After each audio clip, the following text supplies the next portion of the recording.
प्यारे दोस्तों, आज की कहानी सुधा नाम की एक लड़की की है। सुधा एक बहुत ही आलसी लड़की थी। घर के काम करना तो दूर, वो एक गिलास पानी के लिए भी अपनी माँ पर निर्भर थी। अरे अब उठ भी जा नालायक, 10 बजे तक सोती रहती है। अरे कुछ तो घरेलू लड़कियों वाले लक्षण दिखा। सोने दो ना माँ, क्यों परेशान कर रही हो? अरे भाग्यवान, क्यों मेरी बिटिया को तंग कर रही हो? सोने भी दो इसे। लो, बाप बेटी दोनों एक जैसे हैं। देख लेना, आपकी ये लाडली ससुराल जाके हमारी नाक कटाएगी। मैं कहती हूँ अब भी वक्त है, अपनी ये आदतें सुधार ले, वरना ससुराल में तेरी सास कान खींच कर तुझे सीधा करेगी। वही तुझे सबक सिखाएगी। दुनिया में आज तक कोई ऐसी सास पैदा नहीं हुई माँ, जो सुधा चोपड़ा को सबक सिखा सके। लेकिन होनी को कुछ और ही मंजूर था। सुधा की शादी एक ऐसे घर में हो जाती है जहां उसकी सास एक रिटायर्ड पुलिस वाली थी।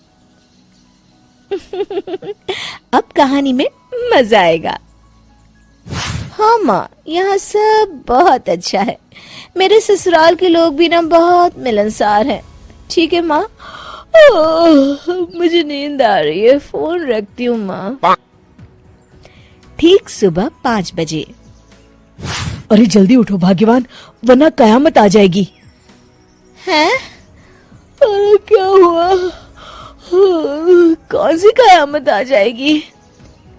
सबको सुबह 5 बजे बिस्तर छोड़कर हॉल में पहुंचना ही पड़ता है। अरे अब इंसान क्या अपनी नींद भी पूरी नहीं करेगा? यहाँ मजाक चल रहा है क्या? तभी वहां सुधा की सास आ जाती है। अटेंशन! मजाक तो तू समझ रही है बाबू, ये मेरा घर है और यहाँ हर किसी को डिसिप्लिन में रहना होगा। अटेंशन! अरे माँ जी, लेकिन इतनी सुबह कौन उठता है? कौन होता है मतलब? हम सभी उठते हैं, रोज उठते हैं, और अब से तुझे भी उठना पड़ेगा। आखिर मैं पुलिस वाली जो ठहरी। अटेंशन! अरे माँ जी, लेकिन अब तो आप रिटायर हो गई हो ना। तो क्या हुआ? शेर कितना भी बूढ़ा हो जाए, शिकार करना नहीं छोड़ता। उसी तरह हम पुलिस वाले रिटायर होने के बाद भी अपने अनुशासन में ही जीवन जीते हैं। चलो अब बेकार की बहस बंद करो और उठकर हॉल में चलो। अभी आधा घंटा तुम सबकी परेड चलेगी। अटेंशन! अरे मैं कोई परेड नहीं करने वाली। सुधा की सास अपनी बहू का ये बर्ताव देख झल्ला उठती है। गौर से देख, तू कहां और किसके सामने खड़ी है? यहाँ बात सिर्फ एक बार समझाई जाती है, बस। अटेंशन! इतना कहकर सुधा की सास चली जाती है। अपनी सास का ये रूप देखकर सुधा घबरा जाती है और जल्दी से उठकर बाहर चली जाती है। उस दिन से सुधा की जिंदगी बदल जाती है। हाय, थक गई मैं तो, भूख लगी है। ठहर जा बहू, ये तू क्या कर रही है? मैंने सबके खाने का हिसाब तय कर रखा है। तुम 4 रोटी से ज्यादा नहीं खा सकती और ये मिर्च मसाला भी नहीं चलेगा। मेरी बहुएं एकदम फिट होनी चाहिए। अटेंशन! क्यों माँ जी, आप हमें दंगल में लड़ने के लिए तैयार कर रही हैं क्या?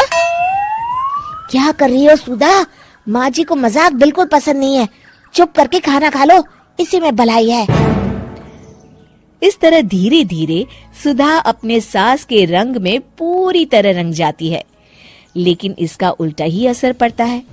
सुधा अपनी सास से भी ज्यादा अनुशासन की पक्की हो जाती है।